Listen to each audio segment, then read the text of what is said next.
devient-on reporter de guerre en Ukraine si on a 20 ans et on est étudiant à Paris? Comment revient-on au pays de son enfance et adolescence pour découvrir un pays en guerre dont on va à la découverte des endroits les plus exposés et les plus dangereux? Vous écoutez le podcast L'Ukraine face à la guerre. Ce podcast est enregistré en Ukraine et par des Ukrainiens.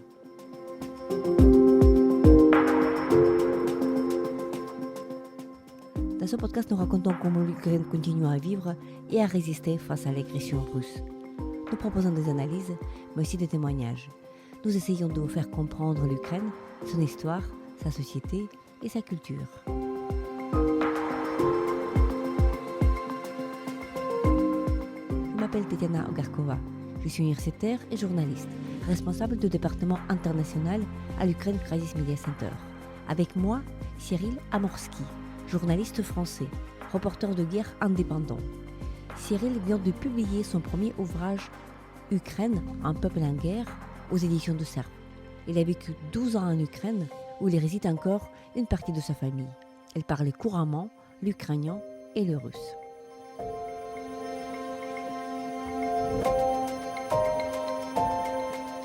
Bonjour Cyril, tout d'abord merci beaucoup d'avoir accepté notre invitation au podcast L'Ukraine face à la guerre. Vous êtes diplômé de Sciences Po, vous êtes journaliste, vous êtes reporter de guerre pour BFM TV, pour certains autres médias aussi, reporter de guerre indépendant, mais vous êtes surtout auteur de ce livre magnifique qui vient de sortir chez les éditions du Cerf, Ukraina, un peuple en guerre. Voici le titre. Et donc, ma première question à vous, vous avez vécu, donc vous racontez dans ce livre votre parcours en Ukraine avant, un peu avant, mais surtout après la grande invasion russe. Vous avez vécu en Ukraine pendant des longues années, vous avez été à l'école ici, à Kiev, pendant des longues années. Donc, ma première question à vous, comment est-ce que, qu'est-ce que vous liez à l'Ukraine? Comment votre parcours personnel est-il lié à l'Ukraine? Tout d'abord, merci beaucoup pour cette invitation et pour cette très gentille introduction. J'ai déménagé en Ukraine lorsque j'avais 6 ans avec ma famille, tout simplement pour des motifs professionnels en rapport avec le travail de mon père. Et initialement, on pensait passer peut-être 1, 2, peut-être 3 années sur place. Et finalement, on a tellement apprécié le cadre de vie sur place, tellement apprécié la population, le pays nous a tellement plu qu'on a décidé de rester plus longtemps. Et donc, mon père n'a cessé de renouveler son contrat au niveau de son travail. Et cela explique que finalement, j'ai vécu plus de à peu près 12 ans en Ukraine, si on compte également l'année Covid, puisque j'ai fait énormément d'allers-retours entre 2020 et 2021 en Ukraine. Et c'est un pays auquel je me suis attaché assez rapidement, en particulier notamment depuis 2014 avec la révolution Maïdan, mais même avant pour le coup, c'était un pays où je me suis vraiment senti à ma place, où j'avais beaucoup d'amis et je chérissais véritablement, je dirais, ce rapport que j'ai à l'Ukraine et cet attachement au pays. Oui, donc votre centre d'intérêt, donc vous étiez à Kiev, vous avez fait cette école de Anne de Kiev, c'est ça, d'une école française, comme un enfant français. Une moitié de votre famille, du côté de votre mère, ils sont russes. Vous les décrivez dans votre livre et notamment, évidemment, des passages remarquables sur vos relations avec votre grand-père qui est resté en Russie, et avec lequel, évidemment, après la grande invasion russe, évidemment, il y a un abîme, une fossé qui se creusait parce que justement, il y a une mécompréhension. Est-ce que vous pouvez raconter cette partie de votre vie, de votre biographie? Alors effectivement, j'ai étudié à l'école française entre 2008 et 2019 et c'est vraiment pendant cette période-là que finalement, j'ai passé le plus de temps en Ukraine et que j'ai découvert le plus, en tout cas la capitale, j'ai envie de dire, parce que l'Ukraine, je l'ai vraiment découverte après 2022, mais en termes de personnalité, en termes de compréhension de la culture du pays, de ce que c'est, c'était vraiment pendant ces années-là. Et c'est pendant ces années-là finalement que, j'ai, connu la révolution Maïdan, que j'ai connu, à distance, mais tout de même en Ukraine, l'annexion de la Crimée et puis le début de la guerre à l'est du pays en 2014. Et donc tous ces événements-là, je les ai connus en étant en Ukraine et vraiment en étant, disons, peut-être pas un acteur très actif puisque j'étais tout jeune, j'avais 11-12 ans Vous étiez et je suivais adolescent. ça. Mais je suivais ça avec une grande attention étant donné que, j'étais passionné, en fait, par les sujets politiques. Je suivais les élections présidentielles et parlementaires dès 2014, alors que ce sujet n'intéressait pas ni mes amis, francophones et français tout simplement, ni mes amis ukrainiens de l'école. Et au cours de toutes ces années, en fait, petit à petit, on peut dire que je suis devenu un membre à part entière de la société civile ukrainienne en participant à des manifestations contre certaines décisions prises par le président Poroshenko, par exemple, plus tard par le président Zelensky, sans, disons, étiquette politique particulière, mais tout simplement avec une véritable approche pro-ukrainienne, pro-européenne et avec un véritable attachement à l'Ukraine même. Et par rapport à ma famille, c'est vrai que depuis 2014, en fait, il y a eu un véritable fossé qui s'est créé entre les personnes qui, disons, soutiennent l'Ukraine et celles qui, du moins, se posaient des questions. Et au début, c'était comme ça en 2014. Tout simplement parce que avec la révolution Maïdan, j'ai découvert une autre face de la relation au sein de ma propre famille et surtout d'un point de vue des idéologies politiques. Je savais que, par exemple, mon grand-père et ma grand-mère, côté maternel et qui vivent en Russie jusqu'à ce jour, étaient communistes et le sont toujours. Mon grand-père est un véritable léniniste, mais pour le coup, ce sont des personnes qui ont toujours détesté Vladimir Poutine parce que c'est un personnage qui est responsable de la corruption dans le pays, qui a mal géré le pays au cours de toutes ces années, qui est considéré comme un voleur et qui est un voleur pour le coup. Mais ils l'ont applaudi au moment de l'annexion de la Crimée en disant que c'était la seule bonne chose qu'il ait réussi à faire au cours de ces années en tant que président dirigeant de la Russie.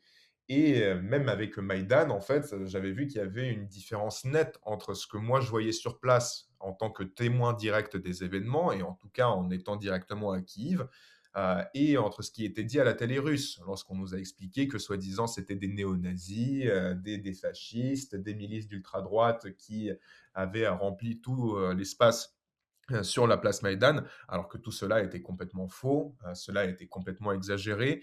Et pour autant, mon grand-père, il y croyait vraiment dur comme fer. Donc à partir de ce moment-là, il y a eu vraiment un schisme, je dirais, au sein de notre famille entre ceux qui soutenaient l'Ukraine, ceux qui voyaient véritablement ce qui s'est passé sur place, et surtout mes grands-parents côté russe, qui ne voulaient pas voir la réalité en face d'eux et qui soutenaient véritablement l'agression russe qui, à ce moment-là, était déjà tout à fait réelle en Crimée et même plus tard, surtout dans la région de Donetsk et de Louhansk. Oui, justement, et dans votre livre, vous mentionnez à plusieurs reprises d'ailleurs, voilà, cette petite description quand vous ou vos parents envoient des clichés, des photos, des vidéos que vous filmez, par exemple, à Kharkiv, dans une imprimerie bombardée. Et donc, voilà, comme preuve, en fait, de ces attaques russes très cruelles contre les infrastructures civiles, contre les choses civiles. Et donc, et comment, en fait, cette partie de la famille, ils ne croient pas à leurs yeux. Voilà, ils disent, ils trouvent toujours une justification un peu absurde pourquoi c'est ainsi. Donc il y a cette rupture familiale dans votre cas. Donc vous êtes en France depuis, donc pour les études supérieures, parce que vous étiez à Sciences Po, c'est ça, à partir de 2018, c'est ça, 2019. 2022, d'abord j'étais à Lille en licence de sciences politiques à ESPOL et puis ensuite j'ai fait un master de Sciences Po, enfin un master en journalisme pardon et en affaires internationales à Sciences Po Paris entre 2022 et 2024. D'accord, d'accord. Donc voilà, au moment de la grande invasion russe, vous êtes jeune étudiant à Paris, bah, à Paris en France. Vous êtes, vous finissez, vous terminez vos études, vous avez un projet en tête, donc un échange entre universitaires qui est à venir, et donc il y a cette guerre qui éclate. Toute votre famille, donc vos parents, votre frère, votre petit frère aussi, on découvre dans les pages de votre livre qu'ils sont en Ukraine.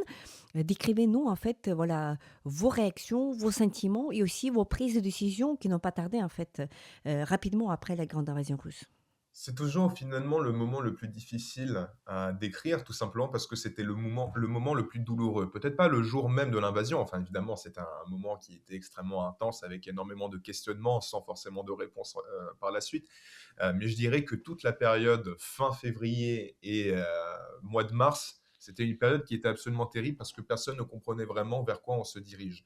Et il y avait énormément d'informations qui se contredisaient. Dans les premiers jours, par exemple, on nous a annoncé que les Russes étaient déjà à Kiev, alors que finalement, ils ne l'étaient pas forcément.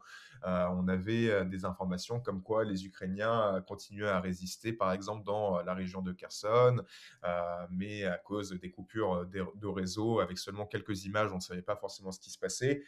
Moi, j'étais en France les deux premiers jours de l'invasion à grande échelle, le 24, le 25 et le 26 février, et je me posais constamment des questions en fait sur l'état de ma famille. Est-ce que ma famille va bien? Est-ce que j'arrive à avoir du réseau avec eux? Comment le vit mon petit frère? Je sais que mon père, lui, pour le coup, s'était déjà préparé, peut-être pas entièrement mentalement, parce qu'on ne peut jamais se préparer complètement à une invasion à grande échelle, mais c'était vraiment le membre de la famille qui s'était le plus préparé, disons, à ce sujet, tout simplement parce qu'il a acheté des rations de nourriture, il a acheté beaucoup d'eau, il a acheté beaucoup d'essence pour se préparer au cas où. Et, euh, et en fait, c'était extrêmement important pour moi de suivre vraiment à la minute près tout ce qui se passait et je ne pouvais pas décrocher de mon portable. J'étais vraiment en permanence sur mon portable et je pense que c'était le cas non pas seulement pour moi, mais pour 90% des Ukrainiens qui soit étaient sur place, soit ont de la famille sur place ou tout simplement avaient le cœur déchiré par ce qui se passait chez eux. Et donc, j'étais constamment sur mon portable à regarder ce qui se passait. Et je me souviens que au tout début de l'invasion, c'est-à-dire juste après l'annonce de Vladimir Poutine comme quoi il débute sa soi-disant opération militaire spéciale, j'ai vu sur Telegram que des explosions avaient commencé un peu partout dans le pays. Et ma famille ne répondait pas à mes appels. Et donc, j'ai eu très, très peur parce que je me suis dit, s'ils ne répondent pas, peut-être qu'il y a eu quelque chose, parce que normalement, quand même, ça pète, ils sont censés l'entendre. Et finalement, j'ai réussi à joindre quelqu'un à la maison et personne ne savait en fait que tout avait commencé. Et je me souviens notamment des premières paroles que j'avais entendues de la part de la nounou de mon petit frère, qui ne voulait pas y croire en fait, qui me disait: «Comment ça, la guerre à grande échelle a commencé? C'est pas possible, c'est pas possible, tu te trompes», et qui a fondu en larmes en l'espace de quelques secondes et qui ensuite a couru à toute allure pour pouvoir réveiller le reste de la famille. Et ça, c'est particulièrement intense. Pendant que j'écrivais mon livre, je retrouvais des messages que j'avais envoyés à des amis pour voir si tout allait bien, qu'est-ce qu'ils allaient faire, est-ce qu'ils sont en sécurité. Je le raconte dans mon livre. Et surtout, j'ai utilisé la galerie photo de mon portable et j'ai retrouvé énormément de captures d'écran que j'avais réalisées au cours de ces premiers jours. Et pendant que j'écrivais mon livre, et je l'ai fait quand même à plusieurs reprises, je veux dire, j'ai consulté les archives à de nombreuses reprises, à chaque fois, je fondais en larmes à chaque fois. Alors que pourtant, bon, je suis une personne qui est émotive, mais j'arrive à contrôler mes émotions. Là, ce n'est pas possible, parce que tout simplement, j'ai tout un flashback, toute une avalanche de souvenirs qui me tombent dessus, avec vraiment les pires moments d'incertitude où on ne sait pas ce qui va se passer en Ukraine, on ne sait pas si les Russes vont réussir à prendre la capitale, on ne sait pas si Mariupol va tenir ou pas, on ne sait pas si les Russes vont aller encore plus loin dans la région du sud ou dans le nord de l'Ukraine. Bref, tant de questions, une fois de plus, sans la moindre réponse et avec une grande inquiétude, puisque lorsqu'on écoutait à ce moment-là tous les experts sur le sujet, ils nous expliquaient que, bon, bah, grosso modo, l'Ukraine ne va pas tenir longtemps et bientôt, on sera dans une phase de résistance plus qu'autre chose. Et finalement, heureusement, on sait que la situation est tout autre aujourd'hui, mais ce n'était pas garanti à ce moment-là. Je voulais vraiment y croire. Et c'est ce que j'ai dit notamment sur mon premier plateau télé lorsque je suis passé sur BFM le 24 février 2022. Mais honnêtement, malgré la foi en moi, j'avais des doutes parce que personne ne savait comment tout cela allait se dérouler finalement. Oui, c'est un moment extrêmement traumatisant et évidemment, Je pense que ça c'est l'était aussi pour vous et pour de très nombreux Ukrainiens. oui, donc il faut voilà, savoir sa famille, voilà, vos parents, vos petits frères. Il avait 9 ans, je crois, à l'époque, c'est ça? Il était tout jeune, en fait, au moment où le grand Alors, va pas avoir c'est de nouvelles, c'est un petit inquiétant. détail que je vous donne, je me suis trompé dans le livre, je l'ai su seulement plus tard. Il avait 7 ans, il était encore plus jeune en fait. Je ne sais pas pourquoi j'ai écrit 9 ans, mais il avait 7 ans, donc il était vraiment très très jeune. Et ça se voyait à quel point la guerre l'avait impacté. Je précise ça rapidement parce que quand je suis revenu dans notre maison familiale en avril en Ukraine, eh bien, j'ai retrouvé justement un dessin qu'il avait réalisé avec des explosions, des soldats russes qui massacrent des civils, des chars avec le drapeau russe. Donc, à ces 7 ans, il était particulièrement impacté par cela. Et voilà, on arrive à votre première décision personnelle importante parce que vous êtes obligé de partir dans ce programme d'échange à l'étranger, de la France, quitter la France, mais c'est très rapidement que vous prenez en fait toute cette responsabilité décider et toutes ces décisions que de rentrer en Ukraine, voilà, ou suspendre ou interrompre voilà, vos études et puis voilà, de rentrer en Ukraine en guerre. On est au mois d'avril, n'est-ce pas, 2022. Décrivez ce voyage qui avait duré beaucoup de dizaines d'heures, n'est-ce pas? Oui, oui, c'est ça, c'est exactement cela. C'est-à-dire que, moi, j'avais la tête qui était complètement ailleurs. Une fois de plus, j'avais fait mes premiers plateaux, je consultais en permanence les réseaux sociaux, j'étais en permanence en contact avec ma famille. Je me disais: «Est-ce que je peux aller manifester à Paris? Est-ce que je peux peut-être me rendre en Ukraine pour me rendre utile? Est-ce que je peux me rendre à la frontière pour, aider les réfugiés, qui quittaient l'Ukraine?» Bref, je voulais me rendre utile et autant je rêvais de cet échange universitaire en Corée, autant, le moment même où j'étais censé partir, c'est-à-dire le jour même de l'invasion à grande échelle, eh bien, j'avais la tête qui était complètement ailleurs. Mes priorités avaient complètement changé à ce moment-là et donc j'avais l'impression de passer à côté de quelque chose, d'être inutile, d'aller, faire des enfin, je me disais qu'aller faire des études maintenant, alors qu'il faut vraiment faire tout ce qu'on peut à notre propre niveau, pour soutenir une cause qui nous est chère, eh bien, ça n'a aucun sens, ça ne rimait à rien. Pourtant, j'avais pas le choix, je devais partir et à cause du début de l'invasion à grande échelle de l'Ukraine, l'espace aérien de la Russie a été, fermé. Il y a eu énormément de sanctions qui ont été prises assez rapidement, notamment au sujet des vols et au sujet, des compagnies aériennes qui ne pouvaient plus voler au-dessus de la Russie. Donc en fait, en permanence, il fallait refaire une nouvelle route, pour aller depuis, l'Allemagne, parce que d'abord je suis allé en Allemagne et ensuite depuis l'Allemagne, je devais aller en Corée et en fait, ils ont mis 48 heures pour trouver une solution. Donc j'étais resté coincé pendant 48 heures en Allemagne et ensuite enfin je me suis retrouvé, en Corée du Sud et pendant une semaine, étant donné que c'était le Covid, j'étais, complètement, solitaire, complètement seul dans une chambre, dans un appartement que j'avais loué exprès à l'occasion et j'étais vraiment en permanence scotché à mon portable, 24 heures sur 7 à regarder ce qui se passait à ce moment-là et je m'inquiétais vraiment pour ma famille et puis après, évidemment, j'ai commencé petit à petit à avoir une sorte de vie étudiante les jours à venir mais elle n'était pas complète. Je ne sortais pas, je voyais quasiment pas d'amis, je passais quand même énormément de temps dans ma chambre, je n'avais qu'une pensée à la tête, c'était vraiment, ce qui se passait en Ukraine et à un moment, j'ai compris que cela n'était plus possible et à chaque fois je me disais: «Mais tiens, c'est pas possible quand même, j'arrête pas de, parler de la guerre en Ukraine, de ce qui se passe en Ukraine à tous mes amis, à tout mon entourage au cours de ces 8 dernières années», donc entre 2014 et 2022. J'arrête pas d'expliquer à tout mon entourage à quel point ce qui se passe en Ukraine, c'est important et à quel point on doit être des acteurs actifs. Au moment même où l'Ukraine se retrouve dans la situation la plus difficile, moi je suis à des milliers de kilomètres de l'Ukraine. Ça ne rime à rien, ça n'a aucun sens et donc, j'ai pris la décision au mois d'avril, au tout début du mois d'avril, effectivement, d'informer ma famille de ma volonté de me rendre sur place et de travailler en tant que correspondant de guerre, alors qu'à l'époque, j'avais absolument aucune expérience de travail en tant que journaliste de terrain. Oui, et donc là, votre famille, à ce moment-là, ils sont déjà à l'ouest de l'Ukraine, ils sont à Oujgorod, et vous, vous refaites tout ce chemin-là par Budapest, par la Hongrie, par la Pologne. Non, d'abord par la Pologne, après par la Hongrie, par Budapest, avant de prendre le train voilà, qui vous amène jusqu'à la frontière, et ensuite jusqu'à Oujgorod, et ensuite vous voyagez tout seul à Kiev, et vous découvrez en fait ce pays en guerre, votre maison familiale un peu déserte, parce que votre famille est toujours à l'ouest de l'Ukraine et vous commencez à réaliser vos premiers voyages vers les lignes du front. Tout d'abord, c'était Boucha, Irpin, voilà les banlieues dévastées de l'Ukraine et tout aussi bien après, assez rapidement, Kharkiv. Il y a beaucoup de pages très émouvantes par rapport à vos premiers pas en fait dans ce chemin de reporter de guerre parce que vous n'avez pas beaucoup d'expérience, vous n'avez pas de véhicule même, et donc mais vous vous déplacez quand même dans les endroits très exposés, comme par exemple à Kharkiv, à Saltivka, dans ce quartier de Saltivka du Nord, très exposé, très en ruine. Et donc décrivez peut-être cette première période, de premiers mois de vos voyages en Ukraine. Qu'est-ce que vous avez découvert? Qu'est-ce que vous avez appris? Qu'est-ce que vous avez vu, compris sur cette guerre? Alors, je dirais que non seulement j'avais peu d'expérience, tout simplement, j'en avais pas du tout. J'avais écrit quelques articles, pour des médias différents, notamment lorsque j'étais en stage pour le Kyiv Post en 2021, mais j'ai jamais fait de reportage de terrain et encore moins de reportage en tant que journaliste de guerre. Mais une fois de plus, la question que je m'étais vraiment posée, c'est comment est-ce que je peux me rendre utile pour l'Ukraine, puisque c'est un pays et un sujet dont je n'arrête pas de parler au cours de toutes ces années.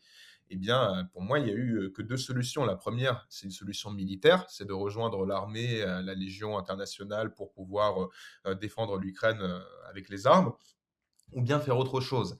Et je me suis dit que peut-être autre chose, c'était, la meilleure solution, compte tenu de ma maîtrise du russe, de l'ukrainien, du français, de l'espagnol et de l'anglais. Et donc je me suis tourné, vers le milieu des médias parce que je me suis dit: «Bah, tiens, je connais bien ce pays, je pense que je peux être un bon porte-parole, de l'Ukraine et surtout je peux faire vraiment du travail de terrain, sans, fixeur ou en tout cas sans aide particulière et sans coût financier particulier parce que quand même l'aspect financier est très important pour ce type de mission et pour ce type de reportage quand on travaille en tant que journaliste indépendant. Et donc, je me suis tourné assez vite, vers effectivement la région, de Kharkiv, puisque c'était, une région qui a été très impactée, dès le début de l'invasion, de l'Ukraine à grande échelle, par les bombardements russes et donc en particulier, comme vous le dites, le quartier de Saltivka du Nord qui est en fait le quartier le plus exposé, par rapport à la présence militaire russe, que ce soit à l'époque et même aujourd'hui, hein, si on regarde géographiquement à Kharkiv, quoique bon, ça dépend, mais en tout cas à l'époque, c'était le quartier le plus proche des combats. Les Russes étaient même rentrés à Saltivka à une reprise, je crois, au cours du mois de février. Et en fait, c'est un quartier qui a été, on peut dire, presque décimé, qui a été en tout cas lourdement bombardé par la Russie. Je ne sais plus quel est le pourcentage exact des bâtiments qui ont été impactés ou détruits, mais il tourne autour des trois quarts, je crois, voire même peut-être plus. Et les émotions étaient, indescriptibles finalement, dans la mesure où, moi en fait, je dis que je connaissais bien l'Ukraine, mais dans un certain sens, c'est pas tout à fait juste parce que je connaissais bien la capitale. J'ai passé 12 ans en Ukraine, mais j'ai passé 12 ans surtout à Kiev. Je ne connaissais pas Kharkiv, j'y suis allé une seule fois. Je m'y étais arrêté, quand je rentrais de Mariupol le 14 février, donc 10 jours avant le début de l'invasion de l'Ukraine à grande échelle et en fait, j'avais un bus qui me ramenait à Kharkiv avant d'aller à Kiev, mais sinon je ne connaissais pas du tout la ville.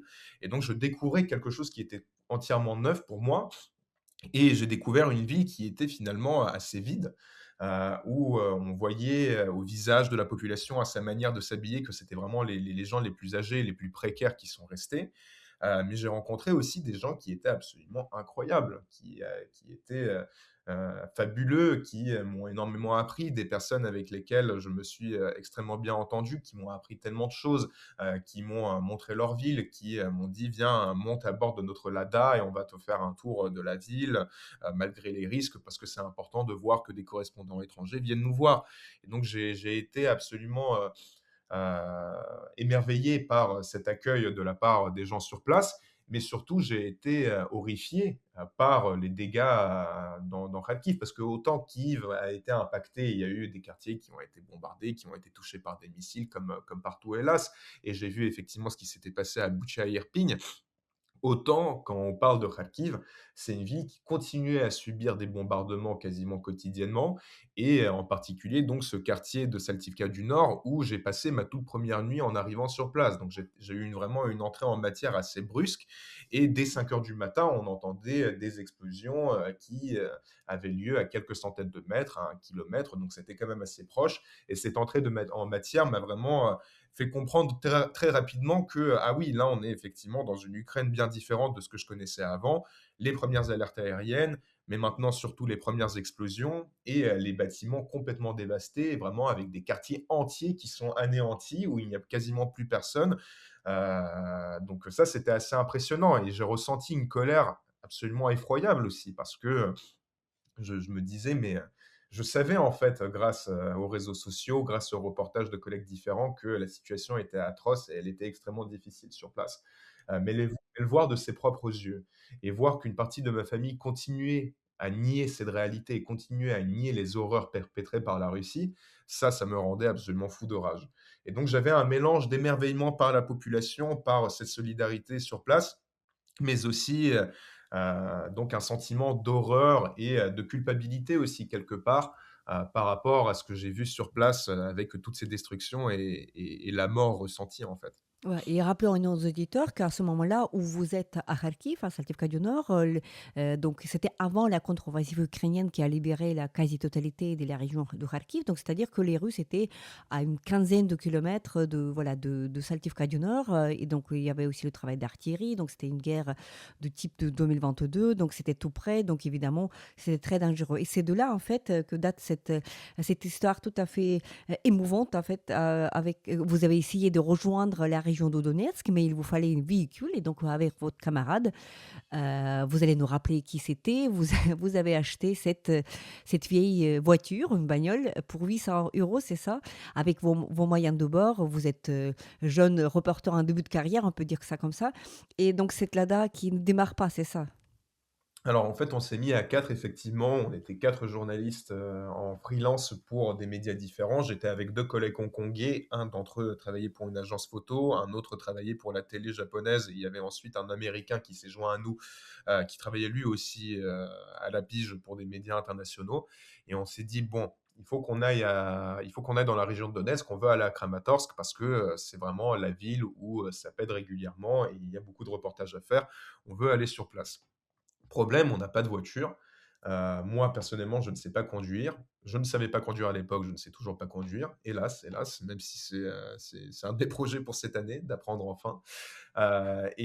Surtout, on s'est dit: «On a quand même vraiment très, très peu de moyens». Enfin, moi, je suis vraiment, arrivé sur place avec très peu d'argent. J'étais étudiant à l'époque, j'avais pas de finances particulières, j'avais pas d'argent mis de côté. Je dépendais vraiment entièrement du soutien de mes parents et aussi d'une cagnotte que j'avais mis en ligne qui m'a permis d'acheter notamment un casque, un gilet pare-balles, parce qu'à l'époque, on ne pouvait pas se les procurer gratuitement. Maintenant, c'est possible, on peut les louer en Ukraine. Enfin, même pas les louer, on peut les emprunter plutôt en Ukraine.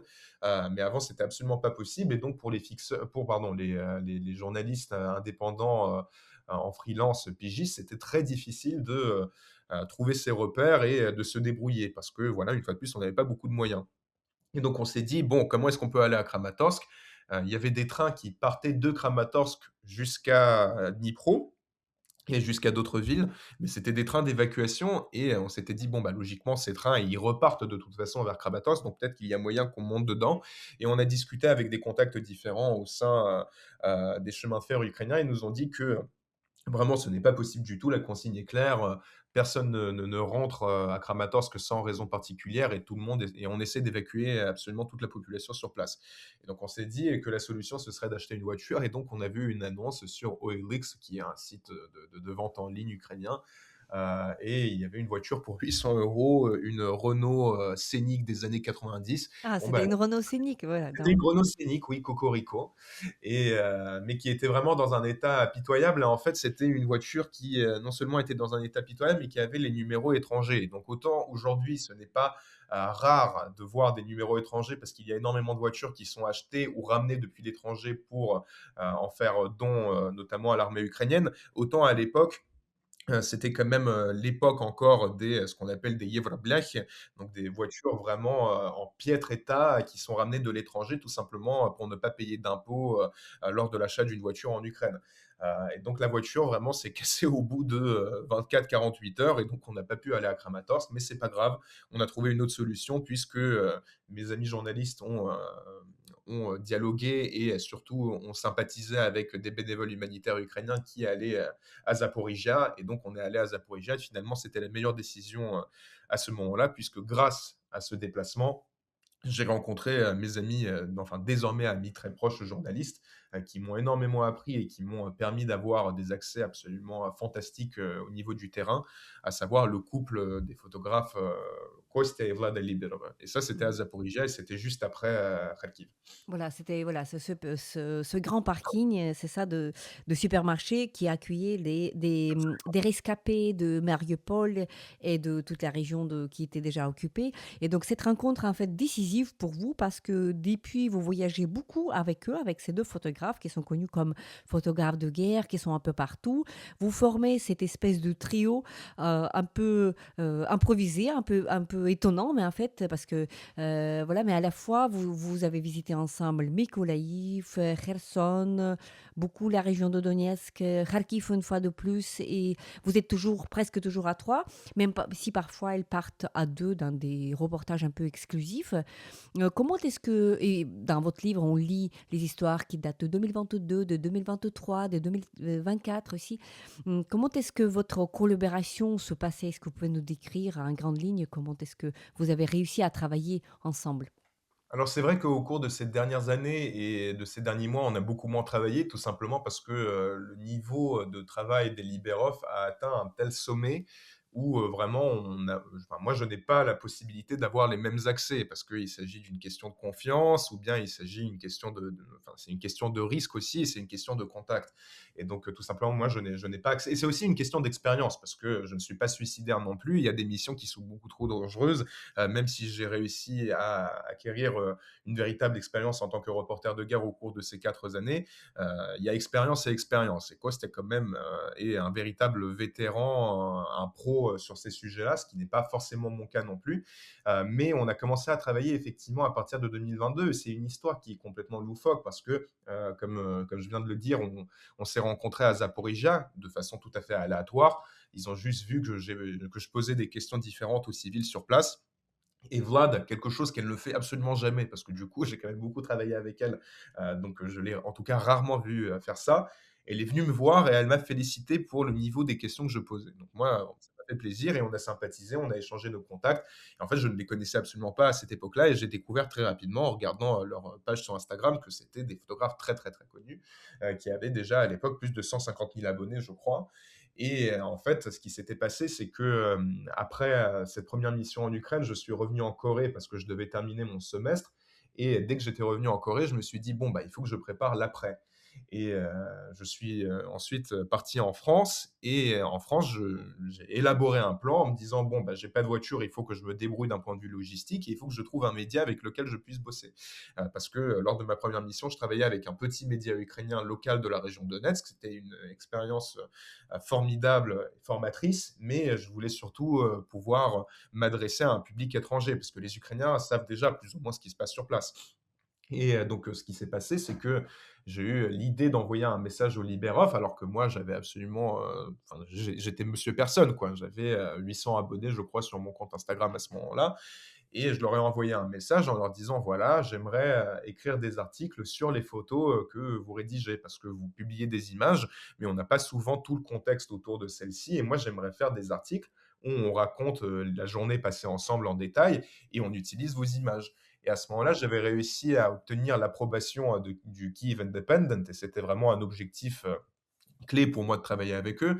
Média qui, à l'époque, avait acquis un véritable prestige à l'international, qui était vraiment devenu le média en anglais de référence depuis l'Ukraine et à l'international surtout. Et je me suis dit, bon, bah, je vais travailler avec le Kyiv Independent et je vais travailler avec les Liberov parce qu'ils ont énormément de contacts et parce qu'ils ont une voiture. Et ils ont lu mon message, ils m'ont pas répondu. Je les ai relancés le lendemain et au bout de quelques minutes, ils m'ont répondu. Ils m'ont dit, OK, mais voici nos conditions. Je ne vais pas les détailler, c'était des conditions assez simples. Et donc, on s'est retrouvé à Mykolaïv à la fin du mois de juillet. Et au début, les relations étaient assez marrantes parce que ce sont des gens qui, malgré l'image qu'ils ont sur les réseaux sociaux, sont en réalité assez réservés et je dirais pas sociophobes non plus, mais qui voilà, ne s'entendent pas forcément avec des gens qui ne le connaissent pas de base. Et finalement, très vite, mais vraiment au niveau des idées, au niveau de notre état d'esprit et aussi et surtout au niveau du professionnalisme de chacun sur notre travail respectif, eh bien, on a réussi à très rapidement s'entendre puisque j'ai réussi à leur organiser des reportages. Et en fait, ce qui est absolument exceptionnel dans cette collaboration ensemble, c'est que ils m'ont fait sortir de ma zone de confort. Moi, initialement, je me disais: «Bon, bah, voilà, je vais travailler avec les libéraux, ils vont me filer tous les contacts au monde et puis on va se débrouiller» et finalement, pour moi, c'était un peu la descente aux enfers parce que quand je suis arrivé, bah, déjà, ils avaient pas une bonne mine, ils étaient pas très contents de me voir, j'avais l'impression et surtout, ils m'ont dit: «Bon, qu'est-ce qu'on fait comme reportage? Tu nous proposes quoi?» Et là, j'étais vraiment tombé de ma chaise parce que c'était absolument pas comme ça que je me voyais la chose. Moi, je m'étais vraiment imaginé, comme un assisté dans un certain sens. Et en fait, ils m'ont vraiment forcé à sortir de ces zones de confort et c'était la meilleure chose possible puisque j'ai vraiment développé un sens de l'enquête dans un certain sens, trouver le contact nécessaire, trouver le bon reportage et surtout trouver en permanence, et ça c'était un défi absolument permanent qui était extrêmement important dans mon travail de journaliste et dans mon travail avec eux, c'est de tout le temps pousser les limites et de trouver tout le temps quelque chose de plus intéressant. On fait un reportage, c'est superbe, demain il faudra trouver quelque chose d'encore meilleur. Et en fait, on est arrivé à un tel stade où, à mon propre niveau, avec mes propres contacts, je ne pouvais plus proposer quoi que ce soit de particulièrement intéressant, parce que c'était absolument pas possible, en fait, sans contact particulier, sans affinité particulière avec tel ou tel groupe. Et c'est pour ça que finalement, à un moment, ils ont commencé à travailler beaucoup plus sans moi qu'avec moi, parce que déjà, j'étais quand même étudiant en France, et puis tout simplement parce qu'ils ont réussi à développer eux-mêmes des accès que moi, en tout cas, à ce stade, je n'ai pas. Mais en tout cas, on a réussi à travailler ensemble pendant très longtemps et je leur serai, et je leur suis et je leur serai éternellement reconnaissant parce que sans eux, évidemment, je ne serais absolument pas là où je suis, que ce soit en termes de contact, que ce soit en termes de visibilité, mais surtout en termes d'expérience professionnelle.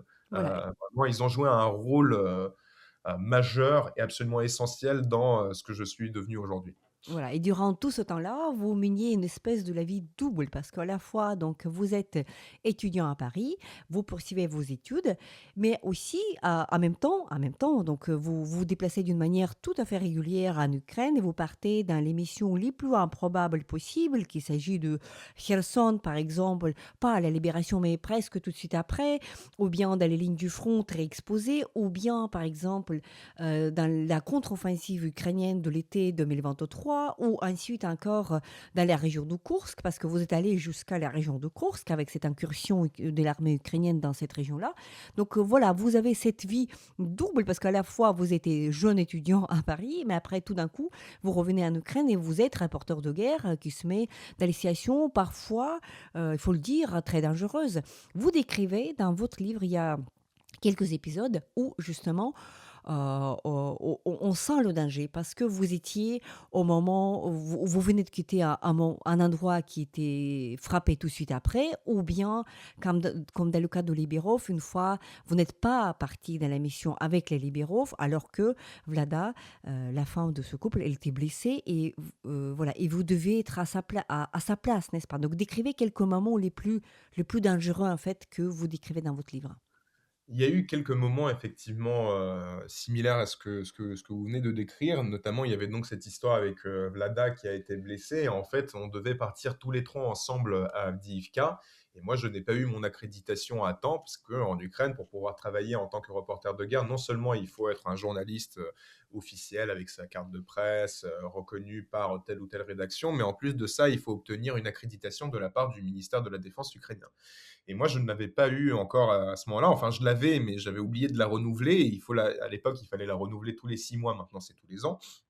Et donc, je ne suis pas parti avec eux parce qu'on s'est dit, bon, bah, on ne va pas jouer avec le feu. En soi, on a des contacts pour pouvoir travailler sans cette accréditation, mais on va faire tout dans les règles du jeu parce que ça ne sert à rien de s'attirer les foudres du commandement sur place ou quoi que ce soit.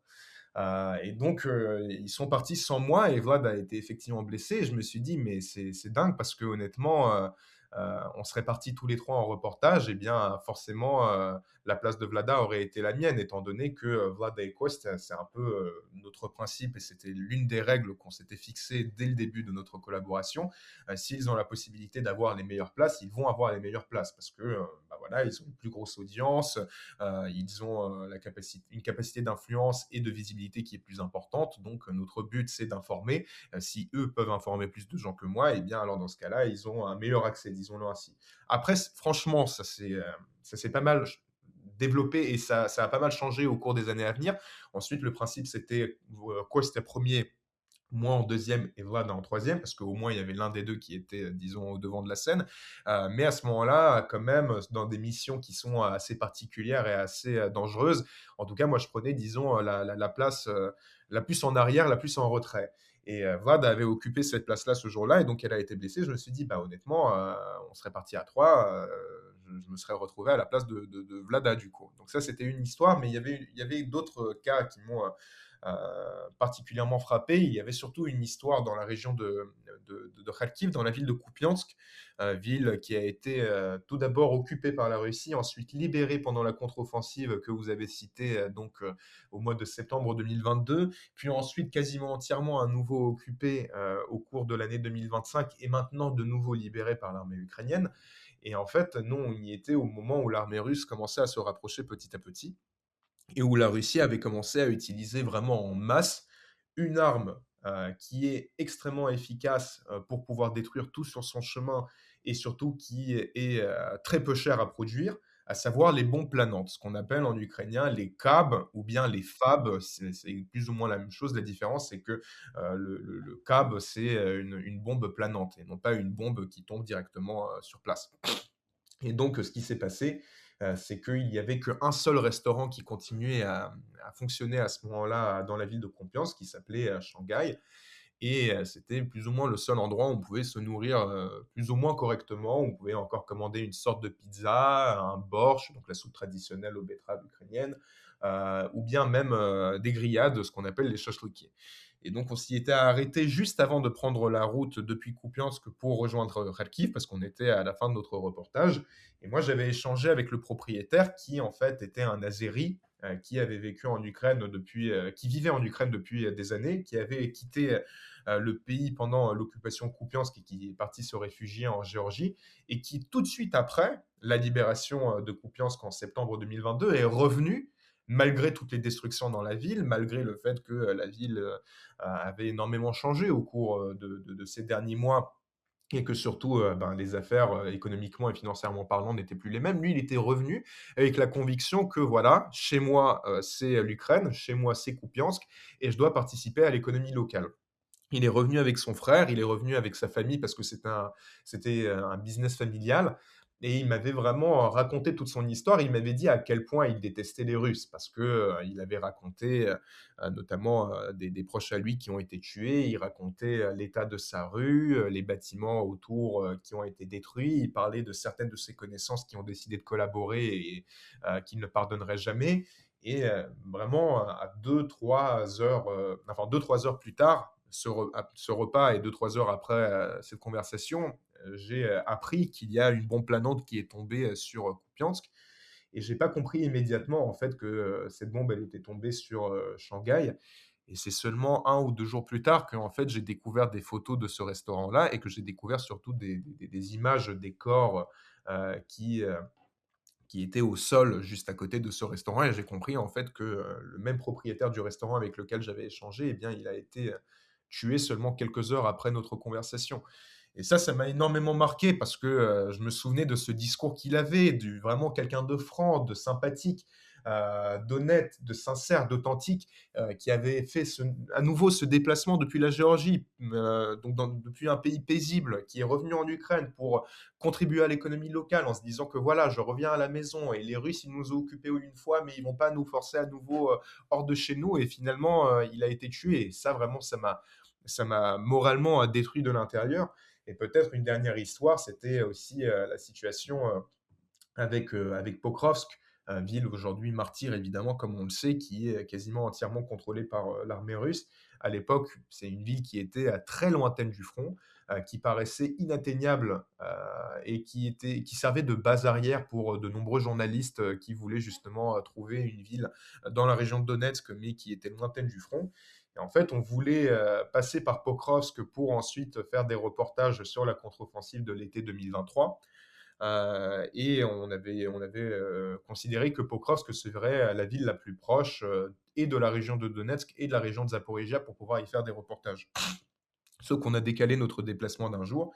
Et en fait, le jour même où on devait s'arrêter à un hôtel, l'hôtel Drujba de Pokrovsk, eh bien, ce même hôtel a été, en tout cas en grande partie, pulvérisé par un missile russe. Donc on s'est dit, tiens, voilà, une fois de plus, une situation où on a vraiment échappé à la mort ou en tout cas à des conséquences très graves. Mais voilà, cet épisode à Kupiansk en particulier m'a vraiment marqué parce qu'une fois de plus, il y avait ce discours de quelqu'un de sincère qui finalement, le jour même est, en quelque sorte, je sais pas, je dirais, puni ou en tout cas, sanctionné, pour tout simplement, sa parole libre et pour ce qu'il est par la Russie, parce que la Russie ne voulait pas permettre à ces gens de vivre tranquillement, de continuer à vivre paisiblement en Ukraine.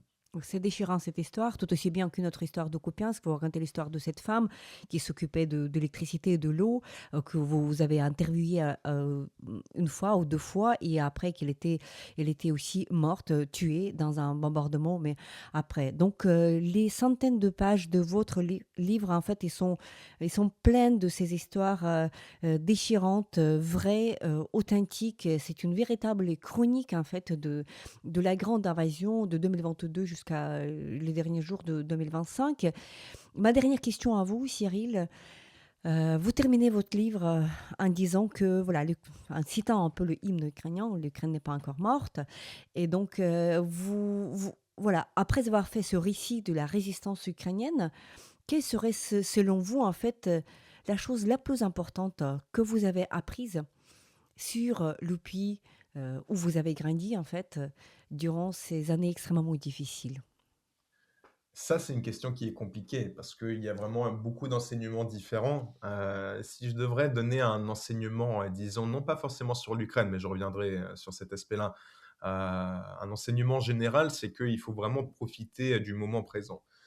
Parce que, j'ai eu malheureusement, notamment l'année dernière, de nombreuses situations où, j'étais, en contact avec telle ou telle personne, notamment avec, par exemple, Éric Coursier ou bien Anthony Lalican. Éric Coursier qui donc est un ami, qui a rejoint l'armée ukrainienne et qui a été, tué par l'armée russe à 21 ans, au mois de mai, 2025. C'est un Français qui a rejoint l'armée ukrainienne, qui n'a aucun lien de base avec l'Ukraine, mais qui l'a fait vraiment par, amour pour l'Ukraine et par, sens enfin, par devoir, j'ai envie de dire quasiment, pour, protéger, l'Europe et les Ukrainiens, puisqu'il avait fait plusieurs voyages en Ukraine et il était vraiment, véritablement tombé amoureux de ce pays. Et on s'était dit qu'on allait se revoir, qu'on allait manger une pizza ensemble à Kiev. Et finalement, malheureusement, à cause de circonstances différentes, on ne s'est jamais revus et je m'en veux énormément pour cela. Et il y a eu également d'autres histoires, avec notamment Anthony Lalican, un journaliste français, que je connaissais, dont j'étais pas particulièrement proche, mais on s'entendait toujours très bien et on s'était promis, j'avais regardé, ma conversation avec lui sur Instagram le jour où j'ai appris sa mort pour voir quels étaient les derniers messages qu'on s'était échangés. On s'était promis de se prendre un verre prochainement à Paris et finalement on ne l'a jamais fait et ce verre, je sais que je ne le prendrai jamais.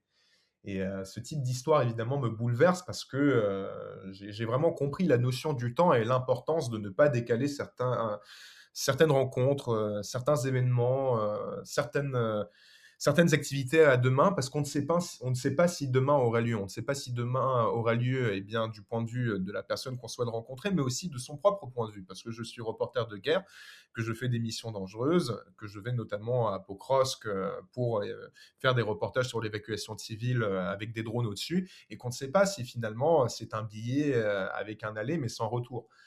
Donc ça, c'est un enseignement général, mais un enseignement sur l'Ukraine, je pense que, j'ai vraiment découvert ce pays. Je connaissais très bien Kiev et je connaissais bien les Ukrainiens grâce à Kiev, mais j'ai découvert une Ukraine qui était, finalement assez différente, assez variée en fonction des régions. Hem, non pas forcément par rapport, je dirais à des points de vue politiques, parce que là, vraiment, j'ai observé une véritable union, sur, ce qu'est la Russie, la nécessité de se protéger, la nécessité de soutenir l'armée. Là, il y a vraiment aucun doute. Mais, sur, des villes qui sont peut-être, plus chaleureuses que d'autres, un rapport à la confiance, un rapport aux étrangers aussi. J'ai toujours apprécié et je suis infiniment reconnaissant à l'Ukraine pour le fait que je n'ai jamais été jugé au cours de toutes ces années depuis 2008, en Ukraine même, par les Ukrainiens sur mes origines ethniques. Je suis franco-russe, je ne le cache pas en France, mais parfois pendant mes reportages en Ukraine et bien, en fonction du reportage que je fais, j'essaie de ne pas forcément le dévoiler parce que, ben, je me dis que c'est pas forcément la meilleure idée. Et pourtant, à chaque fois que je l'ai fait, je n'ai jamais été jugé par qui que ce soit. Jamais on ne m'a dit que à cause de tes origines, on ne te fait pas confiance, ou bien tu es un espion, ou bien on ne veut pas faire de reportage avec toi, ou bien on ne veut pas t'accorder d'interview. Et ça, je considère que c'est le symbole, le véritable symbole et la véritable preuve que l'Ukraine est un pays qui va dans le bon sens et qui est très lointain en fait de l'image qui qui en est faite par la Russie sur un pays qui serait soi-disant d'extrême droite, nazi, absolument pas tolérant. C'est bien le contraire finalement. Je savais que c'était un pays qui n'avait absolument rien à voir avec l'image de la Russie, mais disons que mes reportages me l'ont confirmé encore plus. Et je dirais que mes reportages m'ont confirmé encore plus le fait que c'est un pays qui mérite de réussir. C'est un pays qui mérite de faire partie de l'Union européenne. C'est un pays qui mérite de réussir, non pas seulement par sa douleur, mais par les efforts qui sont réalisés aujourd'hui. Et parce on n'arrête pas d'entendre parler de cette soi-disant résilience en Ukraine, mais je sais qu'on est très nombreux à ne plus vouloir entendre parler de ce terme parce que l'Ukraine n'a pas à être résiliente. L'Ukraine est un pays qui mérite de réussir. C'est un pays qui mérite de gagner, qui mérite de retrouver la paix et je souhaite véritablement que cela soit le cas. Voilà et c'est probablement, comme ça que je conclurai sur cette question. Merci beaucoup Cyril pour cet entretien et merci beaucoup surtout pour votre couverture incroyable et remarquable en fait de cette véritable chronique en fait des premières années de la grande invasion russe. Espérons que ce conflit ne va pas durer, mais bien que évidemment nous sommes tous conscients du fait que pour l'instant on ne voit pas la paix à l'horizon. Profitons d'aujourd'hui, comme vous venez de dire, profitons d'aujourd'hui, restons forts et confiants les uns envers les autres aujourd'hui. Merci beaucoup. Si vous me permettez, je veux juste rajouter une phrase. J'ai envie de dire que l'un des meilleurs cadeaux que l'Ukraine m'ait fait, c'est finalement de me considérer comme un membre de la société ukrainienne à part entière. Ça, vraiment, pour moi, c'est le meilleur cadeau de finalement me dire que les Ukrainiens autour de moi ne se disent même pas que je suis un étranger. Ils ont l'impression que je suis ukrainien parce que tout simplement, je parle ukrainien avec eux. Je connais la situation sur place, j'ai ma famille sur place. Et finalement, rarement j'ai eu des gens qui m'ont dit mais d'où est-ce que tu viens parce qu'ils sont persuadés que je suis ukrainien. Et ça, pour moi, c'est le plus grand honneur que l'Ukraine ait pu me faire. Merci beaucoup pour votre invitation. Merci.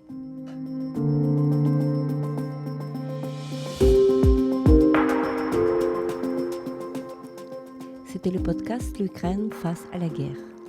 N'hésitez pas à partager cette émission. Nous n'allons pas tarder à enregistrer et diffuser d'autres épisodes. Je m'appelle Tetiana Ogarkova, j'étais accompagnée par Cyril Amorski, journaliste français, reporter de guerre indépendant.